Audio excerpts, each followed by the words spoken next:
Welcome to Planet Marzipan podcast, your Fish and Marillion podcast, where we talk about all things in the planet of Marillion and fish. I'm Mezza, and here's my mate, Craig Houston.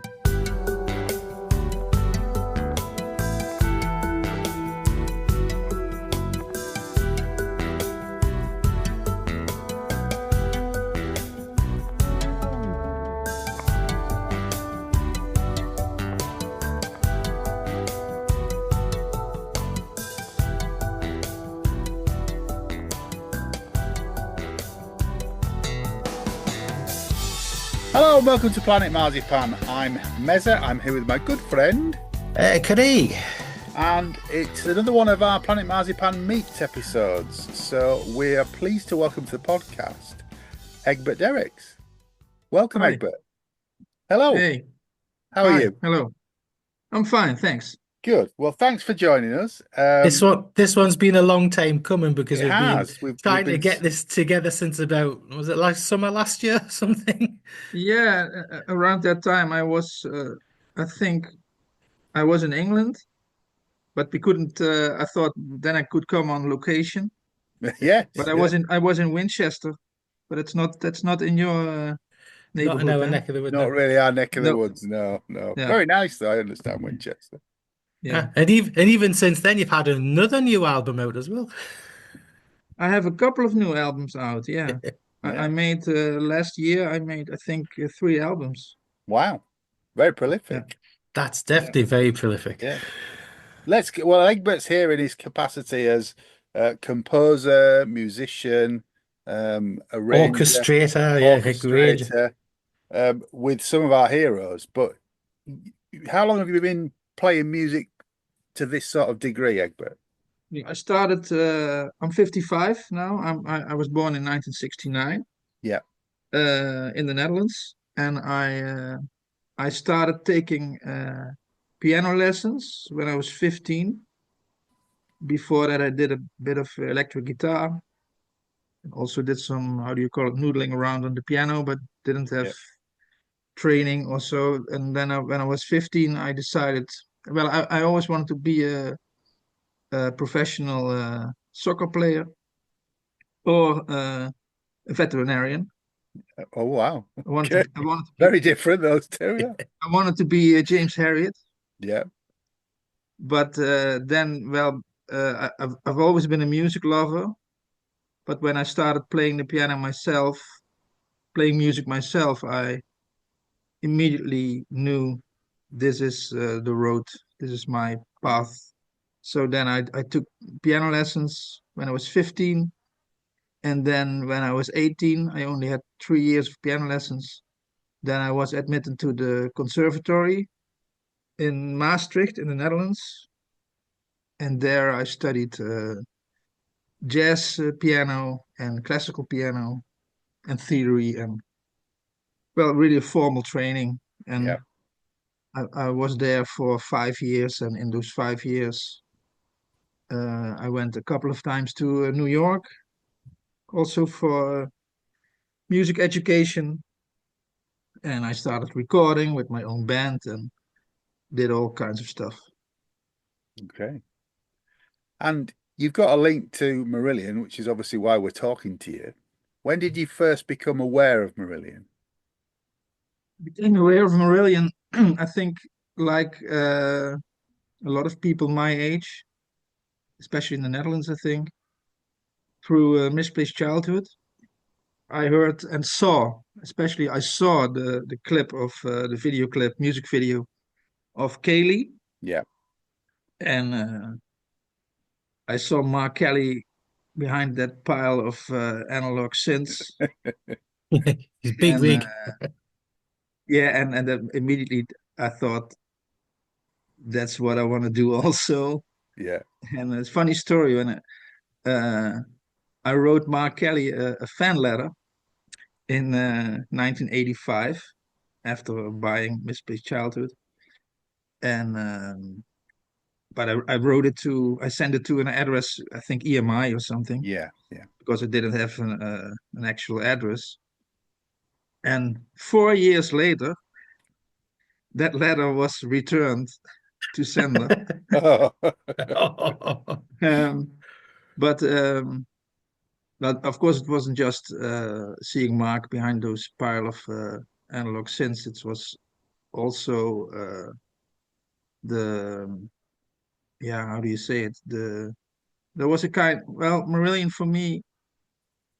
It was something I never heard before. Okay. What sort of music were you listening to prior to that then?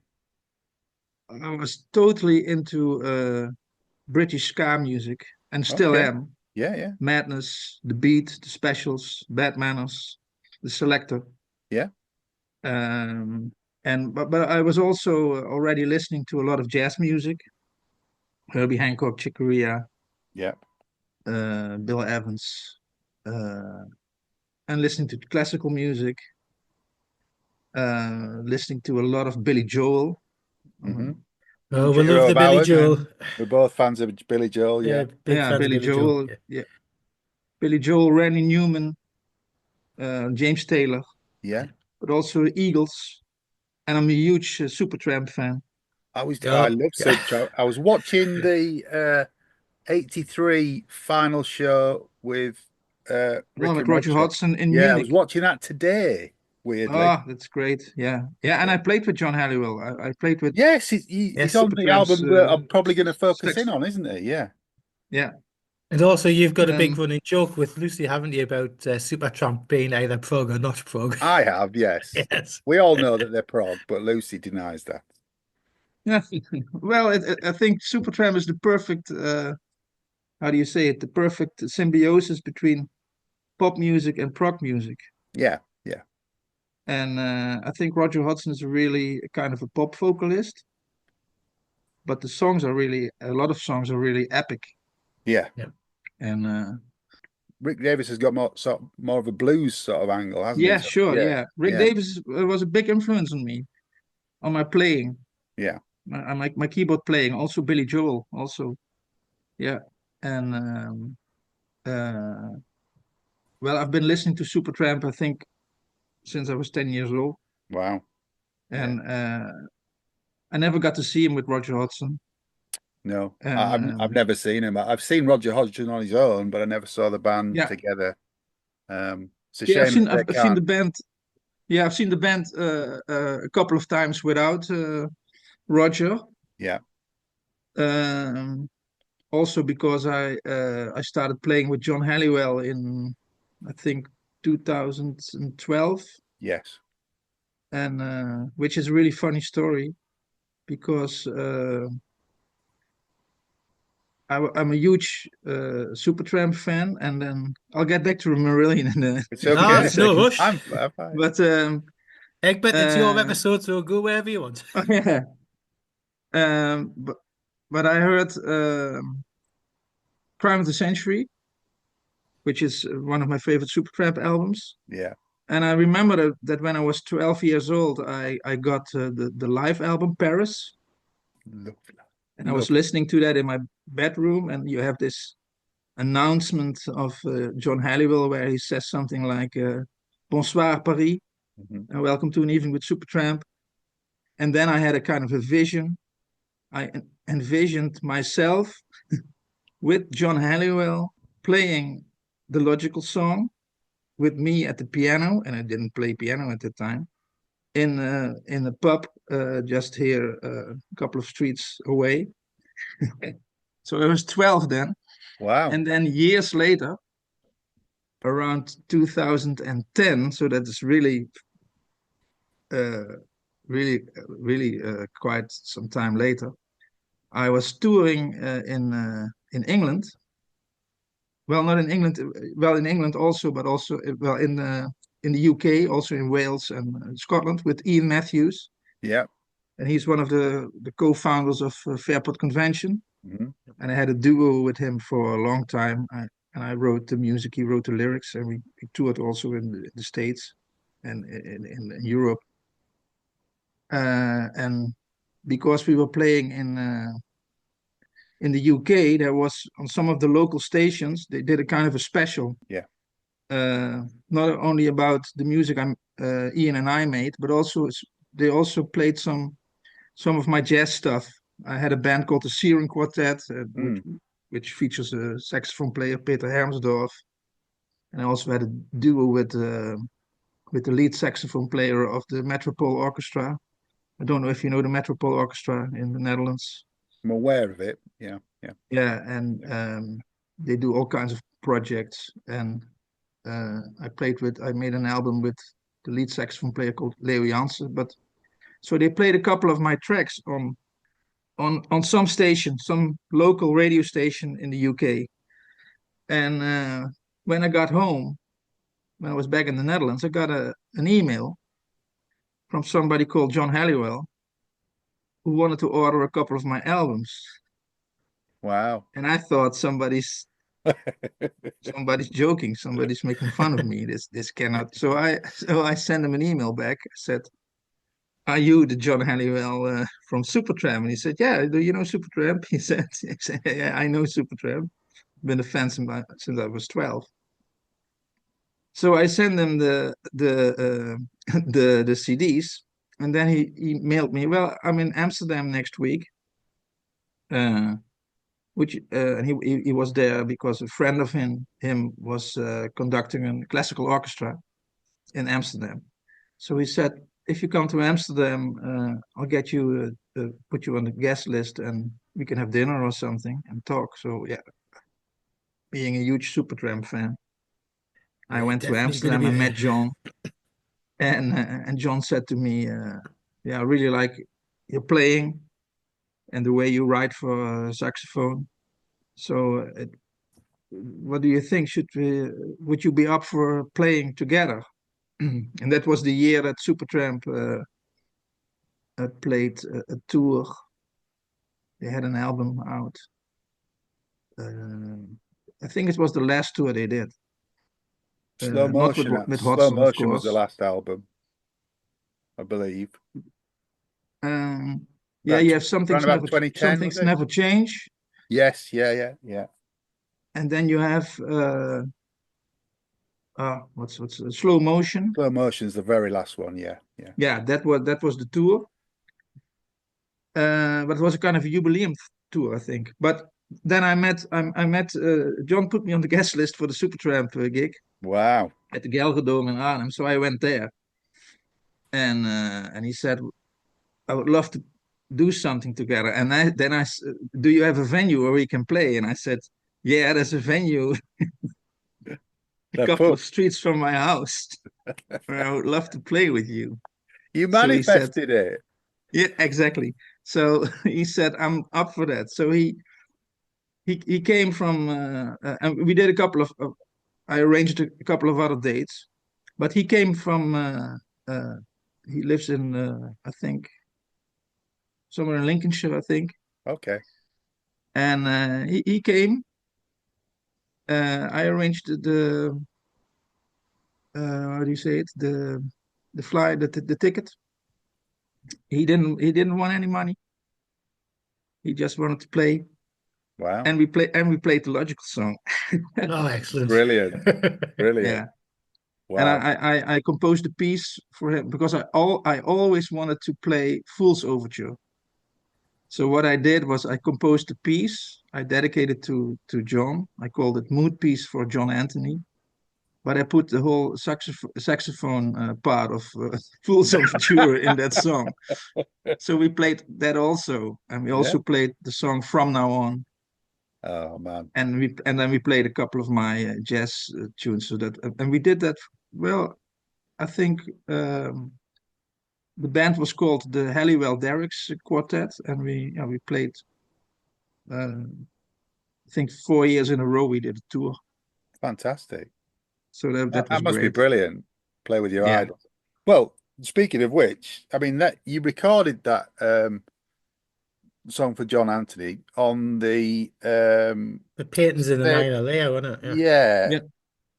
But that has also got Fish and Steve Hogarth on that album, hasn't it?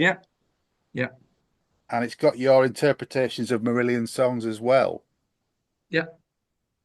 How did that come about? How did you sort of tie all that up to be on the same album? Well, before I made that album, um, I worked a lot with bands, with a jazz quartet, with pop bands, and I did some arranging. But I thought this is around 2012. I thought it's time for a solo album. Hmm. But I didn't want to make a solo album with jazz standards or just solo piano originals. I wanted to make it something really original and close to my heart. And then I had the idea, well, Marillion, of course, is a rock band, is a prog rock band Yeah. where the guitars are really important and the lyrics are really important. And then I thought, let me try to make a piano album uh, with my interpretations of my favorite Marillion songs, Hmm. since I've been a huge Marillion fan since 1985. And then I started working on that. I decided to call the album Paintings in Minor Lila, and Minor Lila is an anagram of Marillion. Okay. Yeah. And Didn't strike you me. know Yeah. that? Of course Yeah, it is. Yeah. Now you said it's an it. Yeah. anagram of that's an anagram of Marillion. Yeah. And then I started playing solo versions. I took my favorite songs, but also songs that I knew could work with piano. Yeah. So I played Season's End. I played some of the Marbles interludes, Waiting to Happen. Yeah. Uh, It starts with Blind Curve, and it's a fantastic yeah, version. Blind Curve. Yeah, and Yeah. yeah, and then it kind of took off because then I thought, well, how great would it be to have strings on that? So I decided to write string arrangements. It starts indeed with Blind Curve with strings. And then I thought, but Marillion for me is also, of course, about the lyrics. So I wanted to have some kind of one or two songs on there with lyrics, but I thought I don't want I don't want it to be songs. I want it to be spoken word. Yeah. I want it to be spoken word with an instrumental background. And then I asked Ian Matthews to do the narration, the spoken word of "This Train Is My Life," which is Yeah. one of my all-time favorite Marillion songs. Yeah. Great song, great lyric by Steve. Hmm. And so Ian did that, and then I thought, hey, maybe it's nice for if I mail it to H to see what he if he likes it, and if he thinks it's okay if I put it on the album. So I mailed Yeah. it to Steve Hogarth, and he sent me an email back saying that he really liked it. He really liked it. He liked the idea. He liked the string arrangement. But he said, well, there's something in the delivery of Ian, of course, because he didn't write it. I'm missing something. Right. Do you think would it be okay for you if I do the narration? So I said, yeah, of course, that would be great. Yeah. So Steve did his version, his spoken word of "This Train Is My Life," which is what I said is one of my favorite Marillion lyrics, Mm. and because it really captures that, yeah, how do you say it? Non-dualistic way of being, Yeah. being in the now. You Yeah. know, the whole Eckhart Tolle thing. Yeah. By the way, I did an album, yeah, going everywhere, all over the place now. But I did an album 2 years ago with soundscapes and to the spoken word of Eckhart Tolle And Bill Hicks on the same album. and Bill Hicks Yes, I and saw that. Alan Yeah. What? What? Alan Watts and Alan Wow. Watts. Yeah, that was really an honor because I got permission to do that.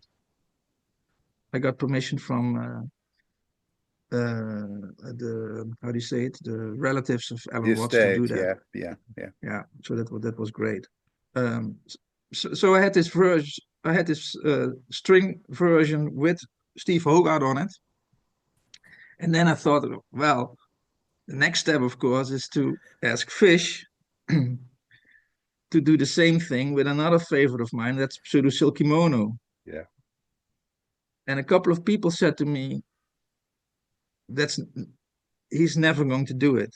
Well, you've had more luck with him than we have because he won't come on here. And a lot of people said to me, whenever you get to talk to Fish, don't mention Steve Hogarth. So what did I do? Fish was playing in the Netherlands. And I took my iPod with me, and I got a chance to meet. We never met. Fish didn't know who I was. Yeah. But somehow I got backstage. It was in a place in Holland called Weert, in the Bosuil. That's a club in the Netherlands where Fish often played before. I got backstage, shook his hand, thanked him for the concert and the music, and I told him about that I'm making this album, and I said immediately to him, I talked to Steve Hogarth, and Hey, get it in. and he is contributing to my album. He's doing a spoken word. I'm doing a kind of my own tribute to Marillion with my own interpretations. And he said, "Oh, that's a great idea," he said, and let me listen to what Steve did. And he listened to it. And he said, "That's really great." And he said, "It would be an honor to also be part of this." Wow. So yeah, so it was just about being honest. Yeah. And he said, which song would you like me to do? And I said, yeah, Pseudo Silky Mono, because for me it began there when I bought Misplaced Childhood and I put on Pseudo Silky Mono. Yeah, that's poetry of the highest. For me, it's so mystical, it's so deep. Yeah. And so he did on my string quartet and my piano accompaniment. He did a spoken word version of Pseudo Silky Mono. Yeah, that for me that was a full circle moment. I'll bet. And also having as well Steve and Fish and John Helliwell and Ian Matthews all on this album. Yeah, it's brilliant. It was really great. It's brilliant. And that was 2012, was it? Yeah. And 2013, I was at the Marillion weekend, Port Zeelanden, and because I had a lot of contact prior to that with Steve because of the album, I played Swap the Band, and we played the song Beautiful. Yeah, also that was a full circle moment. So we've seen you live then, because without realizing we were there, so we watched that. Yeah, check it out. It's on YouTube. Yeah. And I remember in the afternoon, well, the Swap the Band is always in the afternoon, but before that, there's a rehearsal. Yes. So I was standing with Mark Kelly at the keyboards, and he was showing me, he was trying to show me around on the keyboards where the sounds were. And then at a certain moment, he looked at me and said, well, who am I telling this? He said. So that was a really nice moment. And then I told him, well, you never answered my letter that I sent in 1985, which I got back 3 years later. Yeah. So also that was a great full circle moment for me. And I remember Steve Roddery took pictures. Yeah, he took a really great picture of me and Mark together behind the keyboards. It's here in my study room. Brilliant. And those are really precious memories. Swap the Band was really good fun because all the fans were willing, the fans that were on stage, to do well, weren't they? And the band members that had stepped out were all stood on the side of the stage watching quite intently as well. So it was always really good. Yeah, and it was really nice because I really wanted to be on stage with the whole band, of course. Yeah. And because in the song "Beautiful," there are a couple of changes in the synthesizer patches. Mark Kelly sat beside me, and he, with a remote control, he did the sound changes for me. So Oh, brilliant. I was really on stage with the whole band. Yeah, you were. Yeah. Yeah. Fantastic. You were also involved, well, I think a bit more involved with Fish, weren't you? You did some orchestration for Feast of Consequences. Mm-hmm. Oh, in I did the fact, string arrangements for Feast of Consequences and for Welschmertz. yeah. Yeah. So what, Yeah, on Feast, you did the Highwood, the Leaving, and the Great Unraveling. Is that right? yeah, yeah. That was really quite a task Well, because Highwood is a huge sprawling piece, yeah, isn't it? yeah, yeah. That was funny because Fish did and Steve as well. They did the narration, the spoken word versions of those songs. They just did it because they loved my project. Yeah, So it had nothing to do with money. Yeah. They did it because they wanted to do it. yeah, In Dutch we say pro deo, for God, pro bono, you know. yeah, yeah. And I said to Fish, and then Fish really liked the album. He loved what I did with Blind Curve, Mm, and he had spoken with Steve Vances and Robin Bolt, and keyboard player then was Force Patterson, yes. uh, asking somebody to do the string arrangements. So they all said, "Why don't you ask Egbert?" So I said, you did this for me, then I'll do that for you." And I said, "How many songs are?" And I remember something. He said, "Well, it's only 3 or 4 songs, but those were songs that were over 15 minutes or so." Yeah, yeah. The Highwood is not one song, is it? It's That four was or five yeah, songs. yeah. And then I remember Foss Patterson mailing me, you really are stuck in the trenches here because this is a really huge task, and how are you going to do that in Holland without being in Scotland in the studio, Yeah. writing the string arrangements and recording them? I recorded them in the Netherlands. I recorded them with a string section from, I don't know if you know André Rieu. Yeah, Yes, yeah, yeah. yes, yeah. Yeah, My mother, my late mother, was a huge Andre Rieu fan. yeah. Yeah, André Rieu is from Maastricht. He's from the yeah. same province where I live. He's And so massive, isn't he? I made a selection from his string orchestra, and we recorded the Highwood Suite, but also the Leaving, Mm, and an arrangement that I really thought that really turned out well. The Great Unraveling. I love that track. I love that Yeah, track. Yeah, yeah, but it was tough. It was. I'm really happy with how it turned out, and we recorded them with the demos yeah, Fish sent me, and yeah, we nailed it. yeah, yeah. Very much so. It And that was and that ended up on the album, mm, and which was really emotional.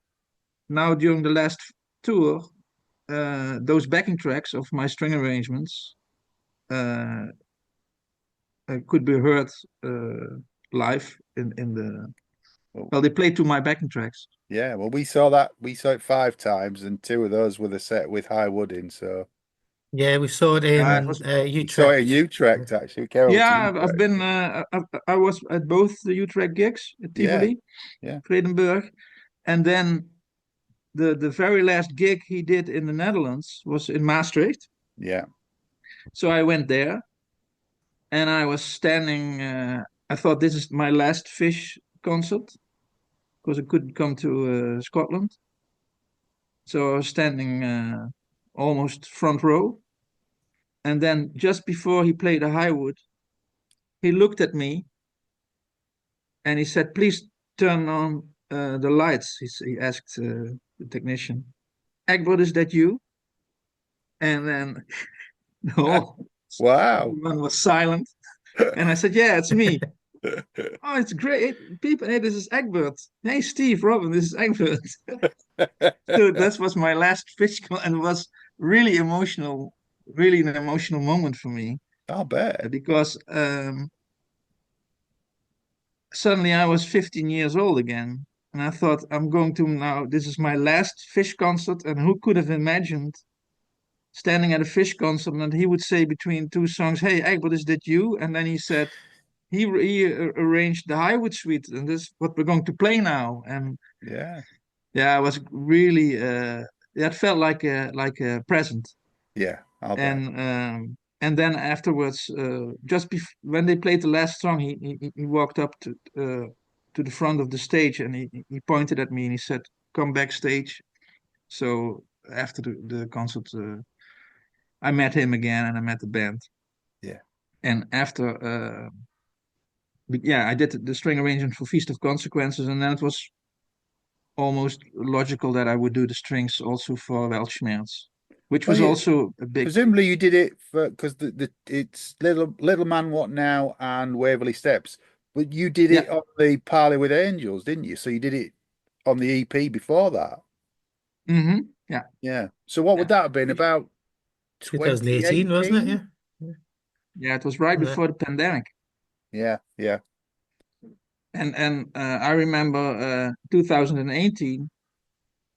I remember I think it was Fish, but also Steve Francis saying to me, "We really want to have this album finished before the end of the year, so we want to have the string arrangements ready in August 2018 yeah. because Fish is planning his farewell tour." Another one of And Fish's now, cunning plans. Yes, yeah, and now, and now, yeah, now it's 2025. yeah, But it also has to do with the pandemic, of course, yeah, yeah, yeah, that it took so long. But those were really, uh, I love those albums. yeah. I love Feast and I love Welschmertz, and I'm really proud of the work we did. You should be. You should be. You're a big part of the sound on there. It's Yeah, And and the Waverley Steps was played on the final tour as well. yeah, Waverley Steps was Yeah. played in Mhm. Glasgow. Yeah. Yeah. So yeah, no, amazing, amazing, and nice of him to invite you backstage and reconnect at the end as well. Yeah, it was good to meet. It was a couple of years. Well, since I arranged for him every time when he was in the Netherlands, we always met. But well, it was a couple of years before since he was in the Netherlands, so it Yeah. was really good to meet him in this last tour, and we'll be in touch. I'm going to visit him, I think, this year. What on the island? Yeah, Oh wow. Okay. Will it be a that's the big idea. trek? Yeah. Yeah. It'll be Yeah. a big trek for you. Hmm. I'll make it a holiday. Yes. I think so. As long as he doesn't get you I, I working on love the I love Croft. I love Scotland. I have a really special connection with. I love the UK. I played a lot of times in the UK with Ian Matthews, Yeah. and I played the Cropperty Festival, uh, which was great.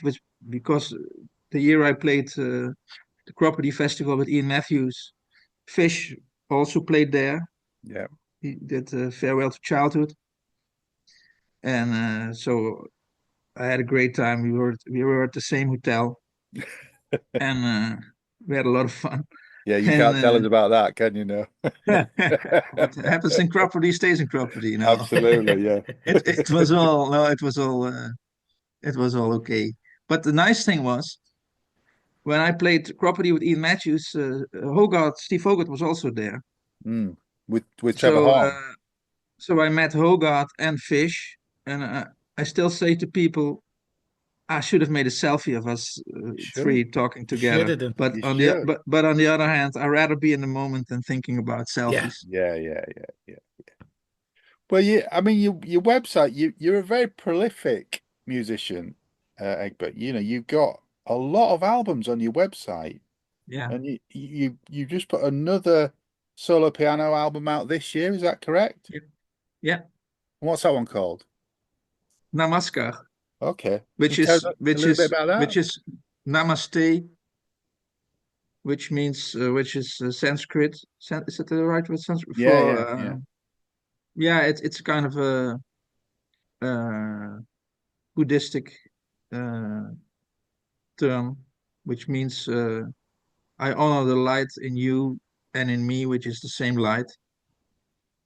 Okay. So that's a solo piano album. Yeah. It's all Okay. originals and some improvisations. One Yeah, cover the opening track is a cover, "Dancing in the Dark," which is great. "Dancing in the Dark" by Bruce Springsteen, which was really Yeah. inspired by the version Trevor Horn did. Yeah.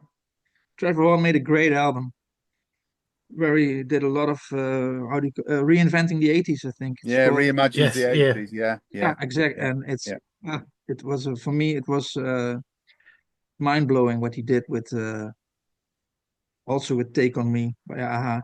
Yeah. And And Hogarth is on that also. Eh? It's different for girls.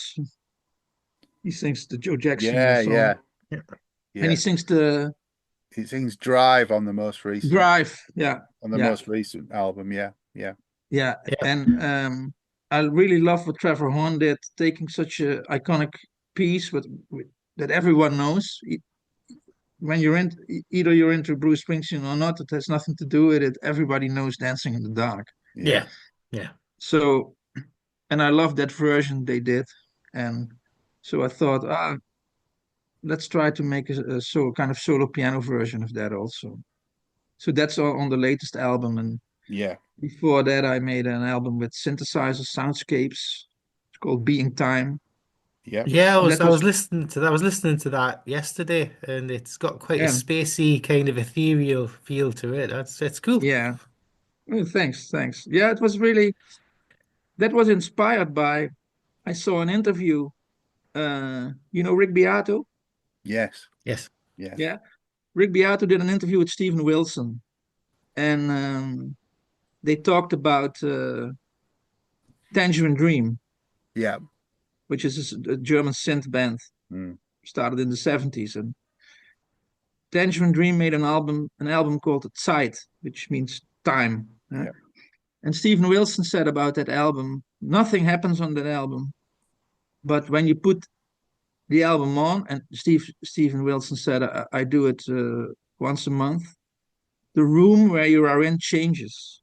Okay. And I love that idea. So I knew of Tangerine Dream. I knew a bit of their music, but I didn't know the album Zeit. So I bought a CD, Hmm. and I think the whole summer I played it every day. Really?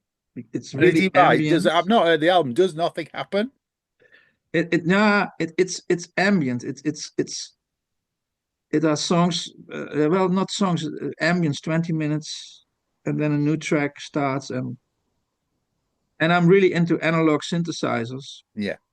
So I thought I'm going to make my own site and call it "Being Time." Yeah. So, and it was very literal. I meant it very literally.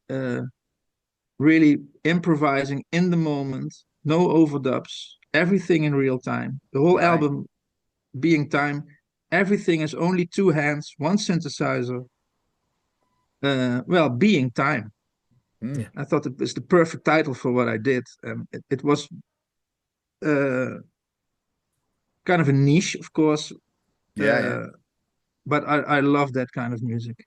Well, Rick Armstrong played Port Zealand this year Mhm. with Dave Foster doing it, what I presume is a very similar sort of thing to that. He'll be played on the Sunday night. In fact, he'll be playing Montreal this coming Sunday This as we're coming weekend, yeah. talking. With a similar sort of thing. Rick's obviously just a keyboard player, and Dave was play guitar over the top of that. Mhm. So it'd be interesting to. I'll have to listen. I haven't had time to listen to the Your Being Time album, ironically enough, but I'll give it a listen. That's a good one. Well, yeah, I haven't had the time, but I'll make the Yeah, time. Yeah, because you've been a bit obsessed this last week or I so with am Stephen obsessed Wilson's with new Stephen album. Wilson's new album. Yes, I am. the overview. Yes. Have you heard that? Not yet, no. Okay. But I love Steve's work. Yeah. I'm totally obsessed with it at the moment. Yeah, I played it. Your 10 copies of it. All right, I've got a few copies of it. I'm a bit of a collector, as you can see. I mean, yeah. Yeah, great. Yeah. Is that the front row above your head? That's the front? These are, yeah, that's the full front row. Yeah, yeah. Yeah. That's I my have Marillion wall there, and then yeah. we kind of go around here, and just it gets silly, but a bit of vinyl here as well. But I'm the Yeah, collector of the two of us. I love the front row collection. Yes, yeah. Not easy to get now if you've not got it, but yeah. No, I've but got I have them I've got all. most of it. I have them all. You do? Good. Don't let I've go got- of it. I have everything by Marillion. On CD, I have everything they Okay. made. What's your favorite Marillion album then? Mm, yeah. There's the $1 million question. Yeah, a couple of Marillion albums. Of course, Misplaced Childhood. A couple of the front row releases. Yep. The I love the early recordings with Age. Yeah. There is this front row where they play in the States. I think the first time they went with Hogarth to the States, where they did the whole Season's End album. Yeah. Yeah. I love that live vibe. I love Egbert. Grave. Well, these are all the right answers. These are all the right answers. I love Sounds That Can Be Made. Yeah. And then there are a couple of albums which especially I like a couple of songs. Yeah. On the album. And then there's also really a difference between the live vibe. There are a couple of songs there are some songs from Somewhere Else that I love it when they do them live. The title track, Somewhere Else, I love it when they do that live. Yeah. That has such emotional depth. Yeah. And I love, for instance, This Strange Engine when they do that live. Yeah. Yeah.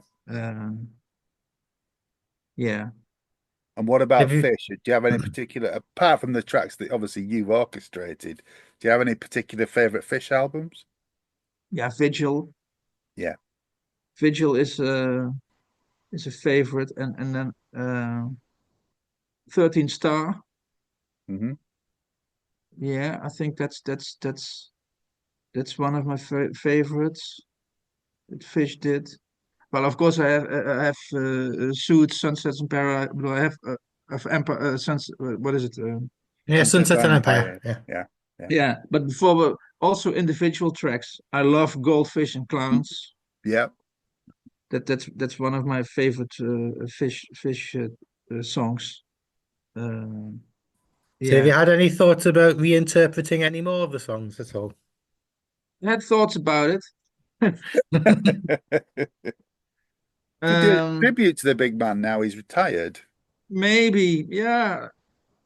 Maybe do a whole spoken word album or something like that. Yeah. Talk about it when you go over and see him. Yeah, you could strong arm him when you go see him. Who knows? But I think he needs a bit of rest now. Yes. Do you think he will retire completely?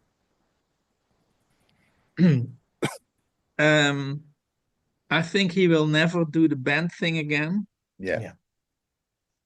That's also what he's been saying also, and I think he's not going to do that again.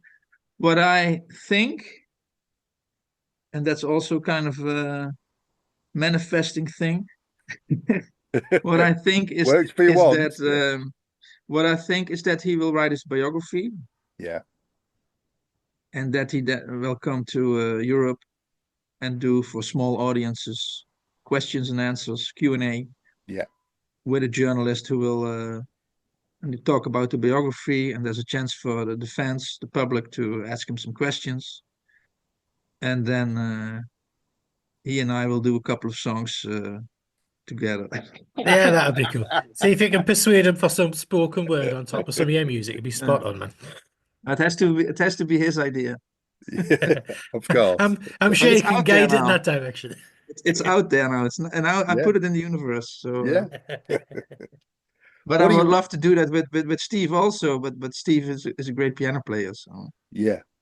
Well, he's slightly busy at the moment as well. Should be helping finish the Marillion album at some point, maybe early next In the year. next year And and a half. all these weekends they're doing now as well. So, yeah. um, and what are you working on at the moment? I'm working with a singer from the Netherlands, Marion Vervoort. We're doing just released an album, which is in Dutch. All right. Yeah, It's also with a band and with with string quartet. It's an album called Het Echte Spel. yeah, That's yeah, Dutch for the real game. And I love the way she sings and writes. Um, I've also been doing some film scoring for television and movies. yeah. Something I really like. And sometimes it's arranging strings or solo piano, but also sometimes really synthesizer soundscapes. Um, and I'm also, which is really funny, a couple of years ago, I uh, I released an album under a, how do you say it, an alias, Yeah. AKA thing, because I thought, nah, nobody really should know that this is the This is you. music I also make and like, which is nonsense, of course, because there's not there's not there's no such a thing as a guilty pleasure. No. I mean, you like what you like. Yeah. So I put my name to it now also. There's a couple of years ago, I made an album with a kind of EDM, kind of deep house, techno. Oh, wow. Yeah. What And was now that that's really called? getting pensionado, Okay. passive. And the title of the album is Passive Harvest. Right. And Wow. because I thought, well, Passive Harvest, this maybe this music can be my pension, Yeah, it's a good way to look at it. Absolutely. Yeah. Yeah, but it was a bit tongue in cheek, a bit just fun.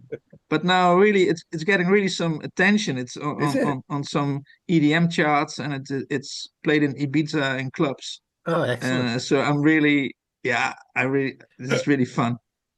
And this is stuff I record at home with my analog synths and I love doing all that stuff. There's so much music that I like to You've got make. such a varied palette. You really have. Yeah, Is that yeah, what keeps it interesting for you? um, yeah. Sometimes people say your strength is also your weakness, and what they mean is my strength is that I can arrange for classical strings. I play the piano. I can improvise. I play synthesizers. I can compose. I can compose a pop song, but I can also compose a classical suite. I can make music for documentaries. So that's on the other hand, I make European dance music, Mm. but it's all my own thing. They're all originals, Yes. my Yeah. Yeah. own music.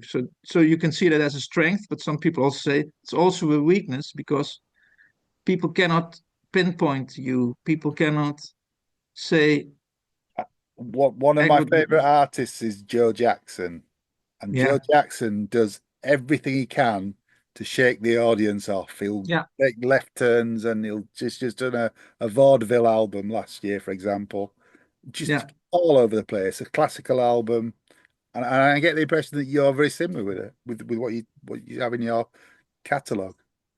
Yeah, I love Joe Jackson. I remember when I made my first solo piano album, a lot of people said, "Why didn't you make a jazz piano album? Or why didn't you make a classical album or more kind of minimal music?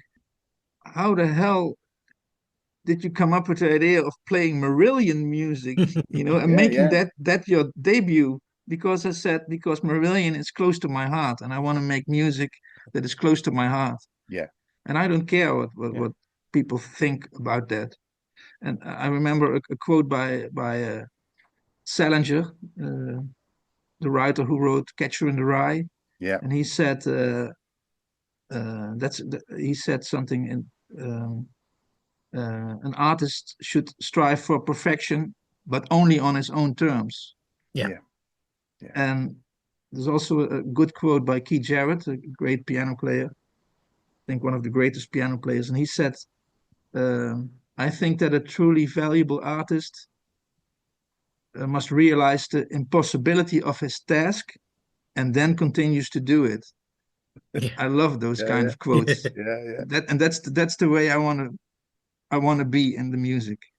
Well, you've got an incredible discography, and we'll put some links when we put this episode out that further your paintings in Minor Lila, because I think that's got to be the starting point for some of the people who listen to this podcast. But we want to thank you for your time this evening. It's been really great to talk to you. And it was a pleasure and an honor to be on the planet Marzipan. Well, you're too kind. You're very far generous. too kind. But yeah, it's great to speak. We finally got round to it. And we'd love to say there may be another Port Zealand, I think, in 2 years' time, they said. So it would be great to meet you over there. Yes. Fingers crossed. But yeah, thanks very much for your time this evening, Egbert. It's been Thank you. To speak to you. Been great, mate. Thanks a lot. Thank you. Cheers. Bye. Well, he was lovely, wasn't he? It was nice to speak to Egbert. And finally, bless him. We've been this is like last year. But incredibly talented guy, really talented, and we heartily recommend the album Paintings in Minor Lila. It's on streaming, and we'll put some links to Egbert's website when we put this episode out. Blind Curve's my favourite on it. Yeah, it's great. But the two spoken word tracks are really interesting as well. But there's lots of other things to get into on there. But we do heartily recommend it. It's got some interesting arrangements. It has. It has got some interesting arrangements. There's a couple of tracks. I had it on in the car with my wife the other day, and I knew what the track was called, and she said, "What's this?" And it went on for a minute or two before you got a hint of the melody of what it actually is. Really good though, really good. But anyway, thank you very much, Egbert. And all that remains to be said is it's good night from me. And it's good night from him. Take care. Oh, I've got to do it myself this week. You are? And stay alive. Yay! Thanks for listening to Planet Marzipan Podcast. Please like and subscribe from whichever platform you get your podcasts from. You can contact us at planetmarzipanpodcast@gmail.com and check out marillion.com, fishmusic.scot for all the good stuff.